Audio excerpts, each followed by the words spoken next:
അസ്സലാമു അലൈക്കും വറഹ്മത്തുള്ളാഹി. ബിസ്മില്ലാഹിർ റഹ്മാനിർ റഹീം. അപ്പോൾ നമ്മൾ ദിറാസത്ത് മുന്നോട്ട് പോലെ ഇനി the validity of concept of തജ്ദീദ് ആൻഡ് ഇറ്റ്സ് സ്കോപ്പ് അല്ലേ. തജ്ദീദ് എന്ന കൺസെപ്റ്റിൻ്റെ വാലിഡിറ്റിയും അതിൻ്റെ സ്കോപ്പുമാണ് പറയുന്നത് കേട്ടോ. ഇതിൻ്റെ സാധ്യതയും അതിൻ്റെ വാലിഡിറ്റിയും മുമ്പ് നമ്മൾ പറഞ്ഞതുപോലെ നബി സല്ലല്ലാഹു അലൈഹി വസല്ലം പറഞ്ഞിരിക്കുന്നത് ഓരോ നൂറ്റാണ്ടിൻ്റെയും തുടക്കത്തിൽ ഇന്നല്ലാഹ യബ്അസു ലിഹാദിഹിൽ ഉമ്മ അലാ റഅസി കുല്ലി മിയത്തി സനത്തി മൻ യുജദ്ദിദു ലഹാ ദീനഹ അല്ലേ. തജ്ദീദ് നടത്തുന്ന ആൾ, റിനോവേഷൻ നടത്തുന്ന ആൾ ഉണ്ടാവുമെന്ന് റസൂൽ ആദ്യം പറഞ്ഞിട്ടുണ്ട്. ഓക്കെ, അപ്പോൾ therefore the one who calls for tajdid should be not denounced അല്ലേ. Since the first one to utter this term in the context was Messenger sallallahu alaihi wasallam himself അല്ലേ. അപ്പം തജ്ദീദിന് വേണ്ടി ആവശ്യപ്പെടുന്നത് ഒരിക്കലും പ്രശ്നമാക്കേണ്ട കാര്യമില്ല. കാരണം തജ്ദീദ് എന്ന ആവശ്യം ആദ്യമായിട്ട് ഉന്നയിച്ച ആളാരാണ് റസൂൽ. കാരണം ഓരോ നൂറ്റാണ്ടിൻ്റെയും തുടക്കത്തിൽ തജ്ദീദ് നടത്തുന്ന ആളുകൾ ഉണ്ടാകുമെന്ന് നബി സല്ലല്ലാഹു അലൈഹി വസല്ലം പറഞ്ഞിട്ടുണ്ട്. അപ്പോൾ തജ്ദീദ് എന്ന് പറയുന്നത് പ്രശ്നമൊന്നുമല്ല. അപ്പോൾ റസൂലുള്ളാഹി സ്വല്ലല്ലാഹു അലൈഹി വസല്ലം ഈ ഒരു ടേമാണ് ഉപയോഗിച്ചത്, തജ്ദീദ്, പുതുക്കുക. അല്ലാതെ പുതുക്കി പണിയാന്നുള്ളതല്ല, നിലവിലുള്ളൊരു സാധനത്തെ പുതുക്കുക എന്നാണ് അല്ലേ. അതിനർത്ഥം does it only mean restoration? If it does, why did Prophet sallallahu alaihi wasallam tajdid renewal rather than other Arabic words അല്ലേ. അപ്പോൾ നബി സല്ലല്ലാഹു അലൈഹി വസല്ലം റിസ്റ്റോറേഷൻ പുതുതായിട്ട് സ്ഥാപിക്കുക എന്നതിന് പകരം റിന്യൂവൽ എന്ന അർത്ഥത്തിലാണ് ഉപയോഗിച്ചത്. തജ്ദീദ് എന്ന വാക്കാണ് റസൂലുള്ളാഹി സ്വല്ലല്ലാഹു അലൈഹി വസല്ലം അവിടെ ഉപയോഗിച്ചത്. ഓക്കെ, സോൺസ് മോർ സ്യൂട്ടബിൾ അല്ലേ. അപ്പോൾ ഈ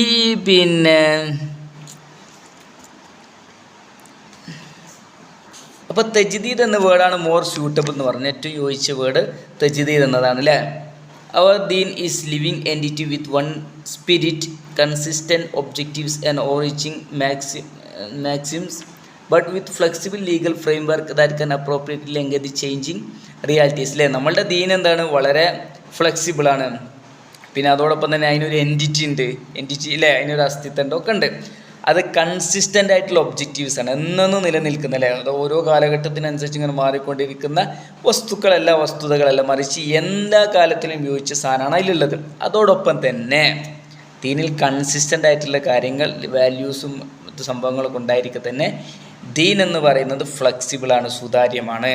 അപ്പോൾ ദീൻ എന്തെക്കാൻ പറ്റും, ചേഞ്ചിങ് റിയാലിറ്റീസിലെ മാറിക്കൊണ്ടിരിക്കുന്ന യാഥാർത്ഥ്യങ്ങളോട് അത് വളരെ അപ്രോപ്രിയേറ്റ് ആയിട്ട് ഏറ്റവും യോജിച്ച നിലയിൽ അത് എൻഗേജ് ചെയ്യും എന്നാണ് പറഞ്ഞത്. മനസ്സിലായില്ലേ. അപ്പോൾ ദീനിൽ കൺസിസ്റ്റൻ്റ് ആയിട്ടുള്ള വാല്യൂസും ഒക്കെ ഉണ്ടായിരിക്കെ തന്നെ ദീൻ്റെ ബേസ് അതിൽ ഉറച്ചു നിന്നുകൊണ്ട് തന്നെ തജ്ദീദിനുള്ള സാധ്യതയുണ്ട്. കാരണം കാലഘട്ടത്തിനനുസരിച്ച് മാറ്റങ്ങളൊക്കെ വരുമല്ലോ. ആ മാറ്റത്തിനനുസരിച്ച് എന്തുണ്ടാവും, അപ്രോപ്രിയേറ്റ്ലി എൻഗേജ് വിത്ത് ചേഞ്ചിങ് റിയാലിറ്റി, ഇത് മാറുന്ന യാഥാർത്ഥ്യങ്ങളോട് ഇതാക്കുന്നു. അതായത് നമ്മളിപ്പോൾ പൊളിറ്റിക്സിലൊക്കെ പഠിക്കുന്ന സമയത്ത് നമ്മൾ ശ്രദ്ധിച്ചിട്ടുണ്ടോ, അതായത് ഇന്ത്യൻ കോൺസ്റ്റിറ്റ്യൂഷനിൽ ഒരുപാട് രണ്ടും കമ്പയർ ചെയ്യല്ല കേട്ടോ, അമെൻമെൻറ്റുകൾ ഒരുപാടുണ്ട് അല്ലേ. മാറ്റങ്ങൾ ഭേദഗതികൾ വരുത്തി പോയിരുന്നുണ്ട്, ഒരുപാട് ഭേദഗതികൾ വരുത്തി പോകുന്നു അല്ലേ. പക്ഷേ അതോടൊപ്പം തന്നെ കോൺസ്റ്റിറ്റ്യൂഷൻ ഒരു ഫിലോസഫി ഉണ്ട്, ഒരു ബേസ് ഉണ്ട്. ആ ബേസിന് തകിടം മറിച്ചുള്ള ഒരു അമെൻമെൻറ്റും പാടില്ല എന്ന് ഉള്ളതാണ്, ഒരു ഫാക്റ്റാണ്. അതുപോലെ തന്നെയാണ് ദീൻ അല്ലേ. ദീൻ ഇങ്ങനെ തജ്ദീദ് നടത്തും, പക്ഷേ ആ കൺസിസ്റ്റൻ്റ് ആയിട്ടുള്ള ആ ഒരു സാധനത്തിൽ നിലനിർത്തുന്നതുകൊണ്ടാണ് എന്തുണ്ടാവുക, തജ്ദീദ് ഉണ്ടാവുക. Okay, but if it is about renewal, how does one renew the religion? അപ്പോൾ അങ്ങനെ തജ്ദീദ് നടത്താൻ പറ്റുമെങ്കിൽ ഒരാൾക്ക് എങ്ങനെയാണ് ദീനിനെ റിന്യൂ ചെയ്യാൻ പറ്റുക, പുതുക്കാൻ പറ്റുക എന്നാണ് ചോദ്യം.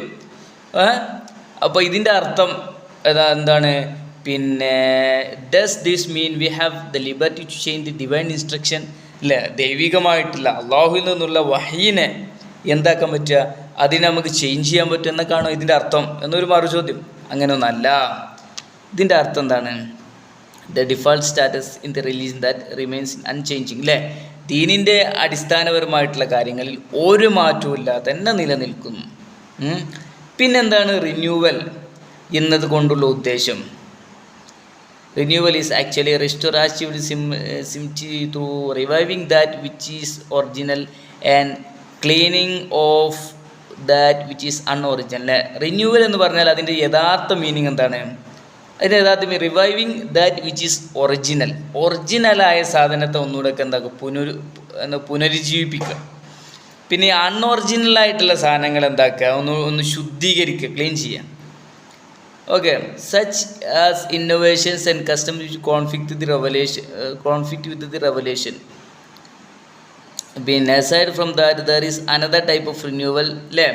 അപ്പോൾ പിന്നെ മറ്റൊരു തരത്തിലുള്ള റിന്യൂവൽ എന്താണ് ആ റിന്യൂവൽ എന്ന് പറഞ്ഞാൽ ദാറ്റ് ഈസ് ഇജ്തിഹാദ് ബേസ്ഡ് റിന്യൂവൽ അല്ലേ.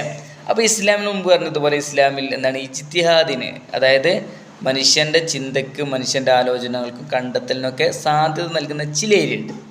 ആ ഏരിയകൾ എന്താക്കുക, ഈ റിന്യൂവൽ നടത്തുക എന്നുള്ളത്. This is what scholars refers to by saying അല്ലേ.